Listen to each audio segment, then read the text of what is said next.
Gold, trusted gold buyers. మీరు తాకట్టు పెట్టిన బంగారాన్ని విడిపించి ఈ రోజు ఉన్న మార్కెట్ ధరకు కొనబడును. మీ సినిమాలో చాలా వేరియేషన్స్ ఉంటాయి.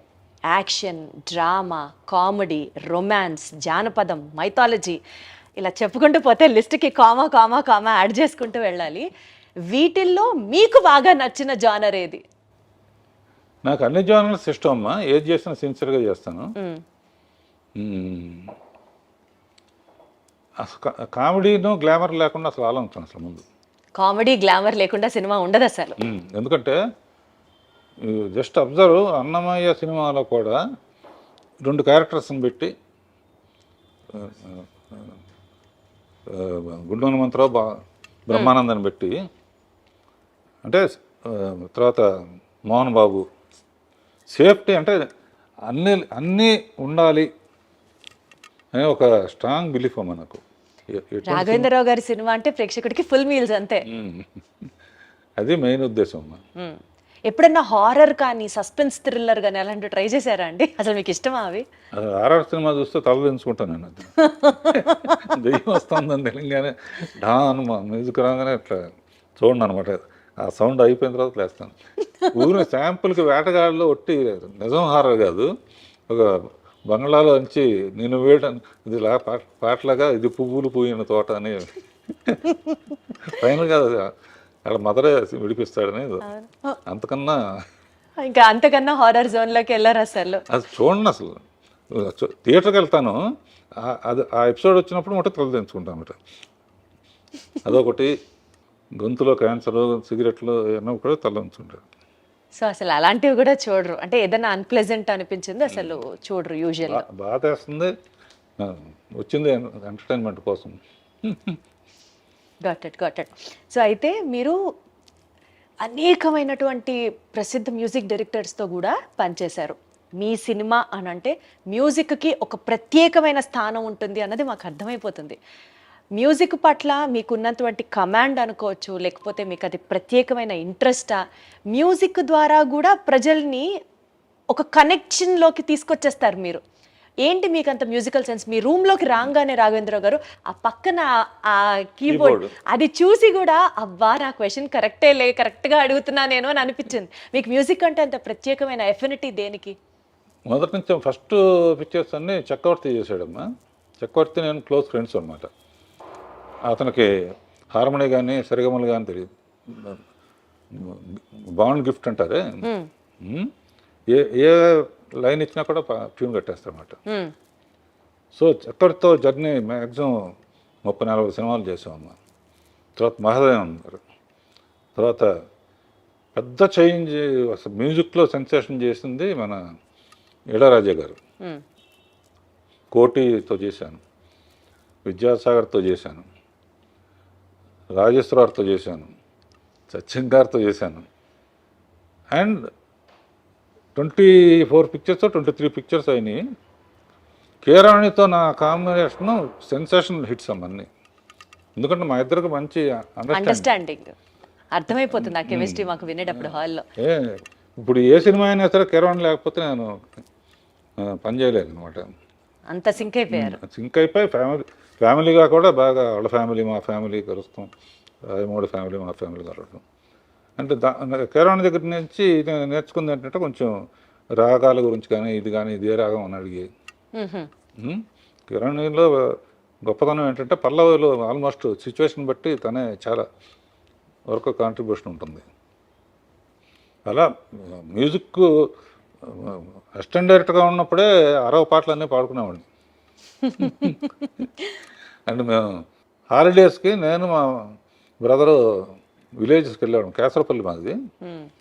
వెళ్ళినప్పుడు సినిమా వాళ్ళం అంటే వాళ్ళ క్రేజ్ ఆ రోజుల్లో. ఇప్పుడు అంత క్రేజ్ లేదనుకో. ఇప్పుడు కూడా అంతే క్రేజ్ ఉందండి. కాగదు సినిమా వాళ్ళు అంటే అదేండి, ఏదో పాటలు పాడండి అనేవాళ్ళు. నేను మా అన్నయ్య కలిసి డ్యూట్ పడేవాళ్ళం. అబ్బో, గుర్తుందా ఏదన్నా 1-2 లైన్లు ఇప్పుడు పాడగలరా? జస్ట్ ఊరుకునే ఒక హమ్ము. పులి వస్తేరా ఏం చేస్తావురా అన్నయ్య అంటే ఇది చేస్తాను తమ్ముడు అని. ఏదో అంటే విలేజ్ లైఫ్ నాకు బాగా ఇష్టం అమ్మా. అందుకనే తర్వాత సినిమాలు చాలా సినిమాలు విలేజెస్లోనే తీశాను. సో ఇండస్ట్రీకి అండి హీరో విక్టరీ వెంకటేష్ గారి దగ్గర నుంచి, శ్రీదేవి గారి దగ్గర నుంచి దగ్గర దగ్గర 70 మంది హీరోయిన్లని, 25 మంది స్టార్ హీరోస్ని, ఎందరో దర్శకుల్ని పరిచయం చేసిన మీకు వాళ్ళలో చూసిన వెంటనే ఈ క్వాలిటీ డెఫినెట్లీ వీళ్ళని షైన్ చేసేలా చేస్తుంది అని మీరే ముందర అనలైజ్ చేసుకుంటారా? వాట్ క్వాలిటీ ఏం చూస్తారు మీరు వాళ్ళలో ఇంట్రడ్యూస్ చేసే ముందు? హీరోకి అడ్వాంటేజ్ ఏంటన్నా అన్నీ తనే చేస్తాడు. ఇంట్రొడక్షన్ కానీ, డ్యాన్సులు కానీ, నథింగ్, ఫైట్లు కానీ, విలన్లతో పోరాడి ప్రజల కోసం ఏదో చేయటం. సో హీరోయిన్స్ కేవలం అందంగా చూపించాలనేది మైండ్లో. ఆల్రెడీ అందంగా ఉన్నా కూడా ఒకసారి రాజమౌళి ఒక ఇంటర్వ్యూలో నన్ను అడిగాడు, మేము చాలా పాటల్లో హీరోయిన్ బాగా అనుకుంటామండి, మీ దాంట్లోనే ఎక్కువ బాగుంటారు, కారణం ఏంటి అన్నారు. అట్లా నేనేమన్నా అంటే హీరోయిన్ రాగానే ఫేస్ ఎంక చూడండి నేను అసలు అనగానే అందరు గొల్లు నవ్వారు. అంటే సరదాకని చెప్పి ఏంటంటే ఎవరు పూర్తిగా అందంగా ఉండరమ్మా. కొంతమంది నవ్వు బాగుంటుంది, కొంతమంది కళ్ళు బాగుంటాయి, కొంతమంది. సో ఏది బాగదో అది చూపించకుండా అవాయిడ్ చేయటమే మీ గొప్పతనం, మీ స్కిల్.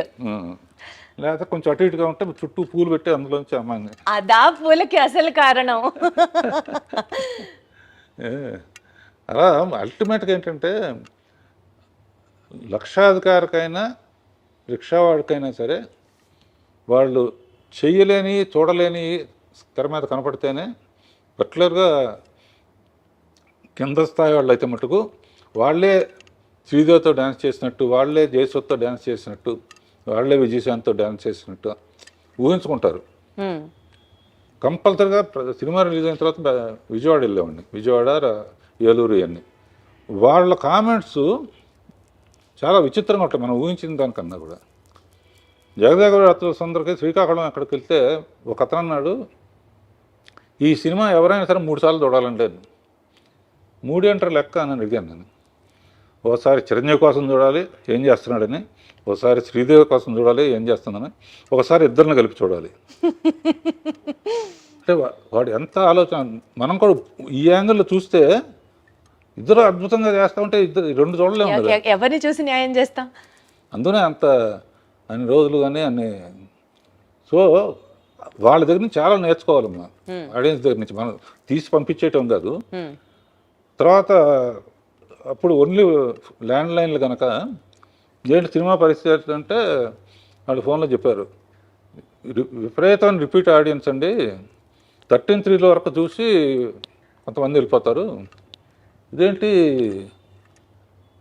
డబ్బు టికెట్ కొని 13:3 వెళ్ళిపోవటం ఏంటి అన్నాను.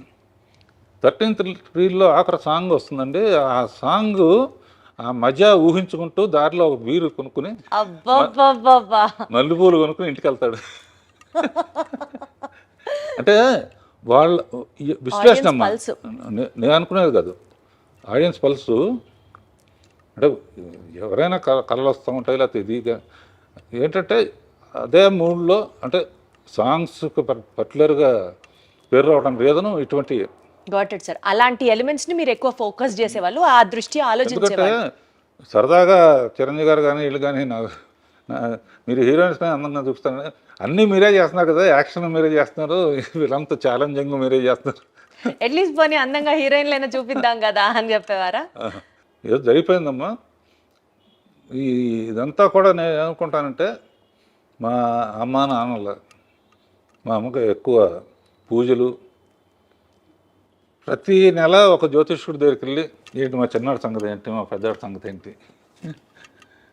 అందులో సౌందర్యలహరిలో లాస్ట్ ఎపిసోడ్లో మా ఫ్యామిలీ అందరితో మదర్ లేరు అప్పటికి, అదేదో ఫ్యామిలీ పరిచయం కోసం చేసాం అనుకుంటున్నారు. లాస్ట్లో నేను ఉంటాను, ఒకసారి చూడము. చాలా బిజీగా ఉండి ఎప్పుడు ఇంట్లో నెలకు ఒక 4 రోజులు ఉండేవాడు, పిల్లలు ఏం చదువుతున్నారో కూడా నాకు తెలిసే కాదు. వాళ్ళు ఏం చదువుతున్నారు, ఫలానా చదవమని కానీ నేను వాళ్ళకు వాళ్ళు చదువుకున్నారు, వాళ్ళకు వాళ్ళు పైకి వచ్చారు, వాళ్ళకు వాళ్ళు ప్రూవ్ చేసుకున్నారు. ఇలాంటిది ఈ షోలో ఎందుకు పెట్టానంటే పిల్లలకి ఇండివిజువాలిటీ ఇచ్చి, ఇప్పుడు ప్రతి ఫంక్షన్కి పిల్లలు చేసుకునే ఫంక్షన్కి కూడా నన్ను పిలుస్తారు, సరదాగా ఉంటుంది. ఇది చూసైనా ఓల్డ్ ఏజ్ హోమ్కి పేరెంట్స్ పంపించకూడదు, లేకపోతే నా వయసు ఏంటి వాళ్ళ వయసు ఏంటి, వాళ్ళ పిల్లలు వాళ్ళందరూ బర్త్డేలకు కూడా అంకుల్ వస్తే బాగుంటుందని వాళ్ళ ఫ్రెండ్స్ కూడా.